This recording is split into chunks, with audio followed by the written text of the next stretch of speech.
Hi, community. Welcome to another episode on my channel. I am Coach Aly. I really appreciate you following along, and hopefully you will get some helpful and educational content on this channel. I'm Aly, the Sacred Sleep Coach, and I'm really glad that you're here today. So today I wanted to talk about a few different topics, actually, but kind of meshing them into one conversation. And this is coming from a couple of places. One, my own personal lived experience, and two, all my interactions and coaching experience that I have seen and gleaned from working with hundreds of other people going through this insomnia journey. So the first thing that I would love to address today is just normalizing speed bumps. It's really important to understand that a speed bump can happen at any time to anyone. And that includes someone that is recovered, right? Even sleep coaches experience speed bumps. Speed bumps are a very normal process that we go through when we are experiencing a recovery journey. And essentially, when our brain has identified something that is dangerous, that is inherently not dangerous, once our brain has tagged something as a threat, it is going to remember that. So it isn't something that we have direct control over. And when we are talking about the neurobiology of the brain is it works like a survival machine, right? It's always trying to keep us safe, to keep us alive. And when it has identified something as dangerous that isn't, and in the case of insomnia, that is being awake at night or not sleeping, it's identified that as dangerous and it is not dangerous. But what happens when that development of these neural pathways around insomnia are created, it becomes a conditioned response, a conditioned fear response, a conditioned stress response. We've talked about this, right? But here's the thing. There is no delete button in the brain. So these neural pathways that were originally developed, or this loop that was developed when we first experienced insomnia, that is not something that is actually deleted or obliterated, right? These neural pathways will always remain. But what happens after we've gone through this journey and this process of recovery and healing is that they work more like scar tissue. They're still there. Our brain still remembers, but they're not actively affecting our lives anymore. They are no longer causing us pain or suffering. But they are remembered. Neural pathways cannot be destroyed. But we can create new ones. And that is what the process of recovery is about, is teaching the brain a new way.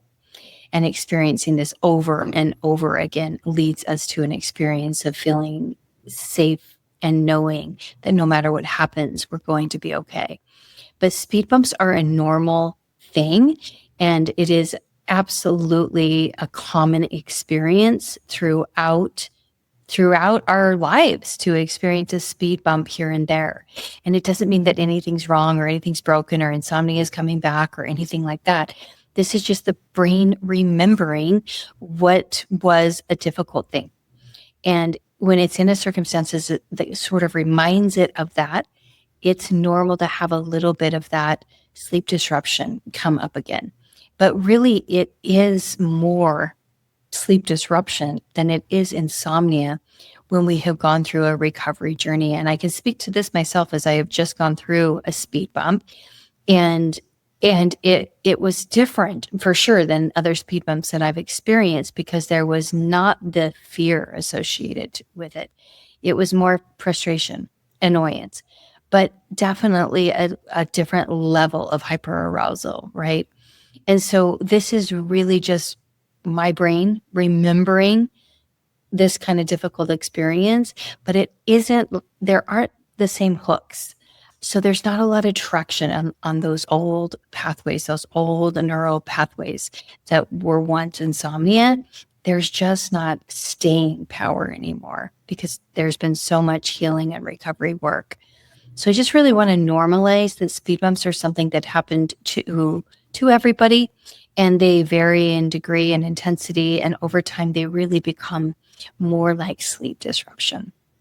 And that's something that all humans experience. Sleep isn't perfect. It really just is always up and down for everybody.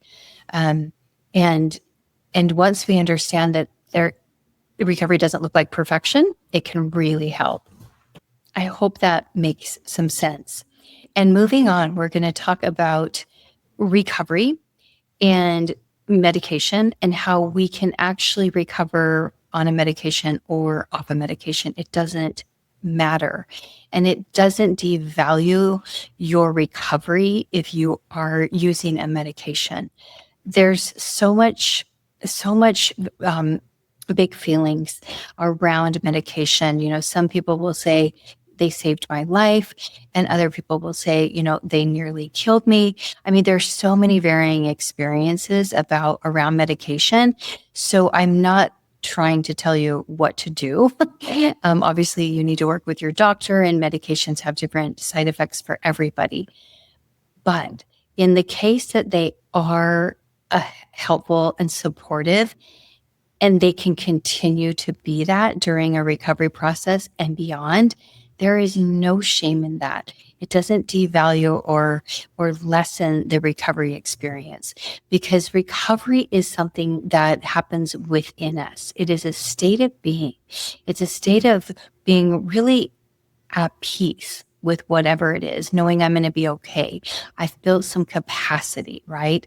So if I choose to use medication, um, continuing throughout however long I decide, that is entirely up to me. And it's not a value statement. It doesn't mean that you are not recovered or your recovery is somehow less than anyone else's.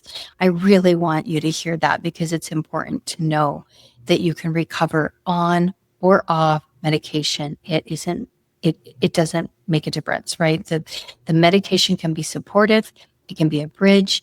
It can be a lot of different things. It really depends on our beliefs around it. So just to share my personal experience, I still use medication when I go through speed bumps, and I have no problem with this. I don't have the shame, the fear, the guilt. I don't have side effects. It's just really a supportive tool that I choose to implement when I have a little sleep disruption. It does not bother me. So this is really just my own personal experience, but I just want to normalize that as well. I work with a lot of people, and I've seen a lot of people recover from insomnia while being on a medication. It does not take away from that experience. So just know that.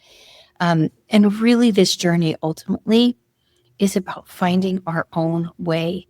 So what works for one person might not work for you. Comparing ourselves to another person's journey is really not helpful, because it comes down to our own experience. And we are the ones that know ourselves best. We are the ones that can take care of ourselves, support ourselves, find compassion and kindness for ourselves, which so much of this journey really calls for, is this self-kindness, this compassion, holding ourselves gently, giving ourselves at least as much grace as we would give the person we love most in the world. So I hope that understanding some of these little nuances of recovery can benefit you, can help you on your journey. I find that recovery looks just different for everybody, and the way we even think about it and define it is different for everybody. It's a personal experience. It's a subjective experience. Only you can decide when you feel recovered. For me, what that means and what it feels like is a sense of knowing that I'm going to be okay no matter what. I have this anchored sense of okayness, a sense of peace with what is. And sometimes that doesn't mean I like what is. It just means that I'm not fighting against what is. And that's where the peace is. I hope that makes sense. I hope it's a little bit helpful. I'm Coach Aly. If you have any questions, feel free to drop them in the comments. If you want to reach out for one-on-one support, know I'm here for you. And I just wish you the very best in your recovery journey. Thanks for being here.